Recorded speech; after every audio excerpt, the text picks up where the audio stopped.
ಸದ್ಗುರು ಸಾಯಿನಾಥ್ ಮಹಾರಾಜ್ ಗೆ ಜೈ. ನಮ್ಮ ಸಾಯಿ ಕುಟುಂಬದ ಎಲ್ಲ ಸಾಯಿ ಭಕ್ತರಿಗೆ ನಮಸ್ಕಾರ. ಸಾಯಿ ಆಶೀರ್ವಾದ ಸದಾ ನಿಮ್ಮ ಮೇಲೆ ಇರಲಿ ಅಂತ ಬಾಬಾಗೆ ಬೇಡ್ಕೊಂತ ಇವತ್ತಿನ ವಿಡಿಯೋ ಶುರು ಮಾಡ್ತಾ ಇದ್ದೀನಿ. ಇವತ್ತಿನ ವಿಡಿಯೋದಲ್ಲಿ ಸಾಯಿಯಪ್ಪ ಏನು ಹೇಳ್ತಾ ಇದ್ದಾರೆ ಅಂದರೆ, 100 ಜನ್ಮಗಳ ಅದೃಷ್ಟ ಇಲ್ಲಿದೆ, ಒಮ್ಮೆ ಕೇಳಿ, ನಿನ್ನ ಬೇಡಿಕೆ ಈಡೇರುತ್ತೆ. ಈ ಮಹಾ ಅದ್ಭುತವನ್ನು ನೋಡಿ ಆಶ್ಚರ್ಯವಾಗುತ್ತೀರಾ ಅಂತ ಸಾಯಿಯಪ್ಪ ಒಳ್ಳೆಯ ಸಂದೇಶವನ್ನು ನಮ್ಮೆಲ್ಲರಿಗೋಸ್ಕರ ಹೇಳ್ತಾ ಇದ್ದಾರೆ. ಇದನ್ನು ಯಾರ್ಯಾರು ಅರ್ಥ ಮಾಡಿಕೊಂಡು ಇವತ್ತು ಸಾಯಿಯಪ್ಪ ಹೇಳಿರೋ ಅಂಥ ಮಾತು ಅರ್ಥ ಮಾಡಿಕೊಂಡು ನಿಮ್ಮ ಜೀವನದಲ್ಲಿ ಆಚರಿಸಿದ್ರೆ ಖಂಡಿತ ನಮ್ಮ ಕಷ್ಟಗಳೆಲ್ಲ ಕೂಡ ದೂರ ಆಗುತ್ತೆ. ಮತ್ತು ಎಲ್ಲರೂ ಕೂಡ ಮಿಸ್ ಮಾಡದೆ ತಪ್ಪದೆ ಬಾಬಾ ಅಪ್ಪ ಏನು ಹೇಳ್ತಾ ಇದ್ದಾರೋ ಅರ್ಥ ಮಾಡ್ಕೊಳ್ಳಿ. ಸಾಯಿಯಪ್ಪನ ಒಮ್ಮೆ ನಂಬಿದ ಮೇಲೆ ಖಂಡಿತ ಸಾಯಿಯಪ್ಪ ನಮ್ಮೆಲ್ಲರಿಗೂ ಒಳ್ಳೆಯದೇ ಮಾಡುತ್ತಾರೆ. ಯಾಕಂದ್ರೆ ಸಾಯಿಯಪ್ಪನ ಎಲ್ಲ ಭಕ್ತರು ಕೂಡ ಅವರ ತಂದೆಯ ಸ್ಥಾನದಲ್ಲಿ ಇಟ್ಟು ಅವ್ರನ್ನ ಪೂಜೆ ಮಾಡ್ತಾರೆ. ಸಾಯಿಯಪ್ಪ ಏನೇ ಹೇಳಿದ್ರು ಕೂಡ ಅದು ನಮ್ಮ ಜೀವನದಲ್ಲಿ ಒಳ್ಳೇದಾಗಬೇಕು ಅಂತ ಹೇಳ್ತಾರೆ. ಯಾಕಂದ್ರೆ ನಾವು ಯಾವಾಗಾದ್ರೂ ತಪ್ಪು ಮಾಡಿದ್ರೆ, ತಪ್ಪು ದಾರಿಯಲ್ಲಿ ನಡೀತಾ ಇದ್ರೆ ಸಾಯಿಯಪ್ಪ ನಮಗೆ ಇದು ತಪ್ಪು ಅಂತ ಯಾವುದೋ ಒಂದು ರೂಪದಲ್ಲಿ ಸಂದೇಶವನ್ನು ಕೊಡ್ತಾರೆ. ಅಥವಾ ನಮ್ಮ ಜೊತೆನೇ ಇದ್ದು ನಮ್ಮ ಫ್ಯಾಮಿಲಿ ಮೂಲಕ ಅಥವಾ ನಮ್ಮ ಫ್ರೆಂಡ್ಸ್ ಮೂಲಕ ಅಥವಾ ಇನ್ನೊಬ್ಬರು ಯಾರಾದರೂ ಆಚೆ ಕಡೆಯವರು ಇರ್ತಾರಲ್ಲ ಅಂಥವ್ರ ಮೂಲಕ ನಮಗೆ ಸಂದೇಶವನ್ನು ಕೊಡ್ತಾರೆ, ಇದು ನೀವು ಮಾಡ್ತಾ ಇರೋದು ತಪ್ಪು ಅಂತ. ಆ ಥರ ಸಾಯಿಯಪ್ಪ ನಮಗೆ ಒಳ್ಳೆಯ ದಾರಿಯಲ್ಲಿ ನಡಿಬೇಕು ಅಂತ ಸಾಯಿಯಪ್ಪ ನಮ್ಮ ಜೊತೆನೇ ಇದ್ದು ಒಳ್ಳೇದು ಮಾಡೋಕ್ಕೆ ಪ್ರಯತ್ನ ಮಾಡ್ತಾರೆ. ಆದರೆ ಕೆಲವೊಬ್ರು ಸಾಯಿ ಭಕ್ತರು ಅಂತ ಹೇಳ್ಕೊಂಡು ಸಾಯಿಯಪ್ಪ ನಾಮಸ್ಮರಣೆ ಮಾಡ್ತಾ ಸಾಯಿಯಪ್ಪಗೆ ಪೂಜೆ ಮಾಡ್ತಾ ಇರ್ತಾರೆ. ಆದರೆ ಯಾವುದೋ ಒಂದು ಮೂಲೆ ಅವ್ರಿಗೆ ಅನುಮಾನ ಅನ್ನೋದು ಇರುತ್ತೆ. ಅಂದರೆ ನಮ್ಮ ಬೇಡಿಕೆ ಅನ್ನೋದು ಈಡೇರುತ್ತಾ, ನಾವು ಈ ಥರ ಪೂಜೆ ಮಾಡ್ತಾ ಇದ್ದೀವಿ, ಸಾಯಿಯಪ್ಪನ ನಂಬಿಕೊಂಡು ಇಷ್ಟು ದಿನದಿಂದ ನಾನು ಇದನ್ನೇ ಹೇಳುತ್ತಾ ಪೂಜೆ ಮಾಡ್ತಾ ಇದ್ದೀನಿ, ಆದರೂ ಕೂಡ ನಮಗೆ ಎಂಥ ಪ್ರಯೋಜನವೂ ಸಿಕ್ಕಿಲ್ಲ, ನಾನು ಇನ್ಯಾವ ಥರ ಪೂಜೆ ಮಾಡಿದ್ರೆ ನನಗೆ ಒಳ್ಳೆಯದಾಗುತ್ತೆ, ನನ್ನ ಜೀವನ ಚೆನ್ನಾಗಿರುತ್ತೆ ಅಂತ ಯೋಚನೆ ಮಾಡ್ತಾ ಇರ್ತಾರೆ. ಅವರ ಜೀವನದಲ್ಲಿ ತಪ್ಪು ಅನ್ನೋದು ಮಾಡಿದ್ರೂ ಕೂಡ ಮಾಡಿಲ್ಲ ಅಂದ್ರೂ ಕೂಡ ಮೊದಲು ನೀವು ಸಾಯಿ ಭಕ್ತರು, ಅದನ್ನ ಮಾತ್ರ ನೆನ್ಪಿಟ್ಕೊಳ್ಳಿ. ಯಾಕಂದ್ರೆ ಯಾವಾಗಲೂ ಸಾಯಿಯಪ್ಪನ ಪೂರ್ತಿಯಾಗಿ ನಂಬಿಕೆಯಿಂದ ಅವ್ರನ್ನ ಪೂಜೆ ಮಾಡ್ಕೊತ ಸಾಯಿಯಪ್ಪ ನಾಮಸ್ಮರಣೆದಿಂದ ಯಾವಾಗಲೂ ನಿತ್ಯವಾಗಿ ಅವರ ಜಪ ಮಾಡ್ಕೊತ ಅವ್ರನ್ನ ನಂಬಿಕೊಂಡು ನಮ್ಮ ಕಷ್ಟಗಳೆಲ್ಲದಕ್ಕೂ ದಾರಿ ನೀವೇ ಕೊಡ್ತೀರಪ್ಪ ಅಂತ ಅವ್ರ ಮೇಲೆ ಬಿಡ್ತೀರೋ ಅವ್ರಿಗೆ ಮಾತ್ರ ಖಂಡಿತ ಸಾಯಿಯಪ್ಪ ಅವ್ರ ಜೊತೆನೇ ಇದ್ದು ಅವರ ಕಷ್ಟ ಕಾಲಕ್ಕೆ ಖಂಡಿತ ಒಂದು ಪರಿಷ್ಕಾರ ಅನ್ನೋದು ಕೊಡ್ತಾರೆ. ಅದು ನೀವು ನಿಮ್ಮ ನಂಬಿಕೆ ಮೇಲೇನೆ ಇರುತ್ತೆ. ನೀನು ನಿನ್ನ ಜೀವನದಲ್ಲಿ ಏನೇ ಕೆಲಸ ಶುರು ಮಾಡಿ ಅದರಲ್ಲಿ ನಿನಗೆ ಪೂರ್ತಿ ವಿಶ್ವಾಸ, ನಂಬಿಕೆ ಅನ್ನೋದು ಇರಬೇಕು. ಆವಾಗ ನಿನಗೆ ಸಕ್ಸಸ್ ಅನ್ನೋದು ಸಿಗುತ್ತೆ.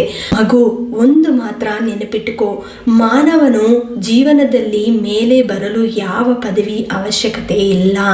ಒಳ್ಳೆಯ ಮಾತು, ಒಳ್ಳೆಯ ವಿಚಾರ, ನಿರ್ಮಲ ಹೃದಯ ಮನುಷ್ಯನನ್ನು ಉನ್ನತ ಸ್ಥಾನಕ್ಕೆ ಏರಿಸುತ್ತದೆ. ಇದು ಸತ್ಯ ಮಾತು. ಯಾಕಂದ್ರೆ ಯಾವುದೇ ಕಾರಣಕ್ಕೂ ಕೂಡ ನಾವು ದುಡ್ಡಿಗೆ, ಬಟ್ಟೆಗೆ ಬೆಲೆ ಕೊಡಬಾರದು. ಅದು ನಿಮ್ಮ ಜೀವನದಲ್ಲಿ ಸದಾ ನಿಮ್ಮ ಜೊತೆ ಇರೋದಿಲ್ಲ. ಯಾಕಂದ್ರೆ ಇವತ್ತು ನಿಮ್ಮ ಜೊತೆ ದುಡ್ಡು ಹೆಚ್ಚಾಗಿ ಇರ್ಬೋದು, ನಾಳೆ ನಿಮ್ಮ ಜೊತೆ ಇರೋದಿಲ್ಲ. ಇಂಥ ಪರಿಸ್ಥಿತಿ ಒಬ್ಬೊಬ್ಬರ ಜೀವನದಲ್ಲಿ ಬರ್ತಾ ಇರುತ್ತೆ, ಹೋಗ್ತಾ ಇರುತ್ತೆ. ಈ ದುಡ್ಡು ಒಬ್ಬರನ್ನು ಹತ್ತಿರ ಮಾಡುತ್ತದೆ, ಇನ್ನೊಬ್ಬರನ್ನು ದೂರ ಮಾಡುತ್ತದೆ. ಇಂದು ಇದ್ದು ನಾಳೆ ಖರ್ಚಾಗೋ ದುಡ್ಡಿಗೆ ಎಂದು ಆಸೆ ಪಡಬೇಡಿ. ಯಾಕಂದ್ರೆ ಆಸೆ ಪಟ್ರೆ ಅದು ಸ್ನೇಹ, ಪ್ರೀತಿ, ಸಂಬಂಧಕ್ಕೆ ಆಸೆ ಪಡಬೇಕು.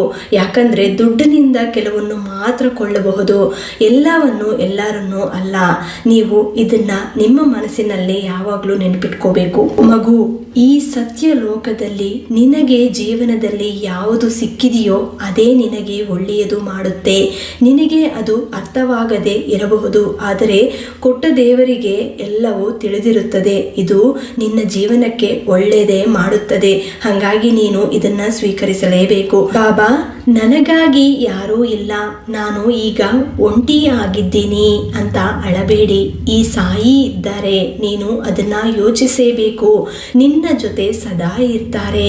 ನಂಬಿಕೆಯಿಂದ ವಿಶ್ವಾಸದಿಂದ ನನ್ನನ್ನು ನೋಡಿ ಒಂಟಿ ಆಗಿದ್ದೀನಿ ಅಂತ ಅಳತಾ ಕೂತ್ರೆ ನಿನ್ನ ಜೀವನಕ್ಕೆ ಸಾರ್ಥಕ ಇರಲ್ಲ. ಮಗು, ಎಲ್ಲರೂ ನನ್ನ ಬಿಟ್ಟು ಹೋದ್ರು, ಬಾಬಾ ಮಾತ್ರ ನನ್ನ ಜೊತೆನೇ ಇರುತ್ತಾರೆ ಅನ್ನೋ ನಂಬಿಕೆಯಿಂದ ವಿಶ್ವಾಸದಿಂದ ನೀನು ಇರಲೇಬೇಕು. ನಿನ್ನ ಜೊತೆ ನಾನಿದ್ದೀನಿ ಅಂತ ನಿನ್ನ ಮನಸ್ಸಿಗೆ ಗೊತ್ತಾಗತ್ತೆ. ಮಗು, ನಿನ್ನ ಮಕ್ಕಳ ಬಗ್ಗೆ ತುಂಬಾ ಯೋಚಿಸ್ತಾ ಇದೀಯಾ. ನಿನ್ನ ಮಕ್ಕಳ ಜೀವನ ಹೆಂಗಿರುತ್ತೋ, ಅವರ ಲೈಫ್ ಯಾವ ತರ ಬದಲಾವಣೆ ಆಗುತ್ತೋ ಅಂತ ಚಿಂತೆ ಮಾಡ್ತಾ ಇದೀಯಾ. ಸರಿಯಾಗಿ ಓದ್ತಾ ಇಲ್ಲ ಅಂತ ಯೋಚನೆ ಮಾಡ್ತಾ ಇದೀಯಾ. ಮಕ್ಕಳಿಗೆ ಸರಿಯಾದ ಸಮಯಕ್ಕೆ ಉಪಹಾರ ಅಂದ್ರೆ ತಿಂಡಿ ಕೊಡದಿದ್ದರೆ ಸ್ವಲ್ಪ ಸಮಯ ಅಳಬಹುದು, ಆದರೆ ಸರಿಯಾದ ಸಂಸ್ಕಾರ ಸಮಯಕ್ಕೆ ಕೊಡದಿದ್ದರೆ ಏನಾಗುತ್ತೆ? ನಿಮ್ಮ ಜೀವನದಲ್ಲಿ ಯಾವಾಗಲೂ ಅಳತಾ ಇರಬೇಕು. ಮೊದಲು ಮಕ್ಕಳ ಜೀವನ ಬಗ್ಗೆ ಯೋಚಿಸಬೇಕು. ಅವ್ರಿಗೆ ಸಂಸ್ಕಾರ ಈಗಿಂದ ನೀವು ಚೆನ್ನಾಗಿ ಕೊಡಬೇಕು.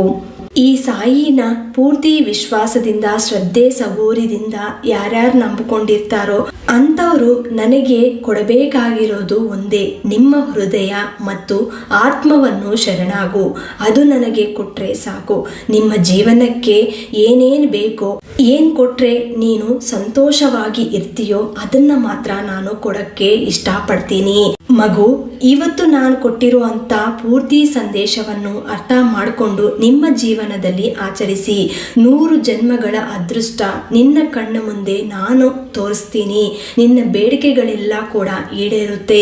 ಅತಿ ಶೀಘ್ರದಲ್ಲಿ ನಿಮ್ಮ ಜೀವನದಲ್ಲಿ ಇಂಥ ಮಹಾ ಅದ್ಭುತವನ್ನು ನೋಡಿ ಆಶ್ಚರ್ಯವಾಗುತ್ತೀರಾ ಅಂತ ಸಾಯಿಯಪ್ಪ ಒಳ್ಳೆಯ ಸಂದೇಶವನ್ನು ಇವತ್ತು ನಮ್ಮೆಲ್ಲರಿಗೂ ತಿಳಿಸಿದ್ದಾರೆ. ಮತ್ತೆ ಇದನ್ನು ಪ್ರತಿಯೊಬ್ಬರೂ ಕೂಡ ಅರ್ಥ ಮಾಡಿಕೊಂಡು ಆಚರಿಸೋಣ. ಯಾರಿಗೂ ಏನು ಶಾಶ್ವತ ಅಲ್ಲ. ನಮಗೆ ಏನ್ ಬೇಕು ಅನ್ನೋದು ಆ ಭಗವಂತ ಸಮಯಕ್ಕೆ ಕೊಡ್ತಾರೆ. ಇದು ನಾವು ಅರ್ಥ ಮಾಡ್ಕೊಂಡ್ರೆ ಸಾಕು. ಈಗ ನಡೀತಿರುವಂತ ಕಷ್ಟ ಸಮಯ ಯಾವ ಜನ್ಮದಲ್ಲಿ ನಾವು ಮಾಡಿರುವಂತ ಪಾಪ ಕರ್ಮೆಗಳು ಗೊತ್ತಿಲ್ಲ, ಆದ್ರೆ ಈಗ ಅನುಭವಿಸ್ತಾ ಇದ್ದೀವಿ ಅಂದ್ರೆ ತೃಪ್ತಿಯಾಗಿ ಅದನ್ನ ಅನುಭವಿಸೋಣ. ಯಾಕಂದ್ರೆ ಇದನ್ನ ನಾವು ಬಿಟ್ಟು ಹೋಗೋಕ್ಕಾಗಲ್ಲ. ಈ ಕರ್ಮೆಗಳನ್ನೋದು ಪೂರ್ತಿಯಾಗಿ ನಾವು ಅನುಭವಿಸಲೇಬೇಕು. ಆಮೇಲೆ ನಿಮ್ಗೆ ಸಂತೋಷ ಕಾಲ ಅನ್ನೋದು ಬರುತ್ತೆ. ಈಗಿಂದ ಸಾಯಿಯಪ್ಪ ಹೇಳಿರೋಂಥ ಮಾತು, ಸಾಯಿ ಸಂದೇಶವನ್ನು ಪೂರ್ತಿಯಾಗಿ ಅರ್ಥ ಮಾಡಿಕೊಂಡು ಈಗ ಒಳ್ಳೆಯದು, ಒಳ್ಳೆ ಕೆಲಸಗಳು, ಒಳ್ಳೆಯ ಮಾತು, ಒಳ್ಳೆಯದು ಬಗ್ಗೆ ಮಾತಾಡಿದ್ರೆ ಸಾಕು, ಎಲ್ಲ ಕೂಡ ನಮ್ಗೆ ಒಳ್ಳೆಯದೇ ಆಗತ್ತೆ. ಮತ್ತೆ ಈ ವಿಡಿಯೋ ನಿಮ್ಮೆಲ್ಲರಿಗೂ ಇಷ್ಟವಾಯಿತು ಅಂತ ಅರ್ಥ ಮಾಡ್ಕೊತೀನಿ. ಈ ವಿಡಿಯೋನ ಎಲ್ಲ ಸಾಯಿ ಭಕ್ತರಿಗೆ ಶೇರ್ ಮಾಡಿ, ಲೈಕ್ ಮಾಡಿ.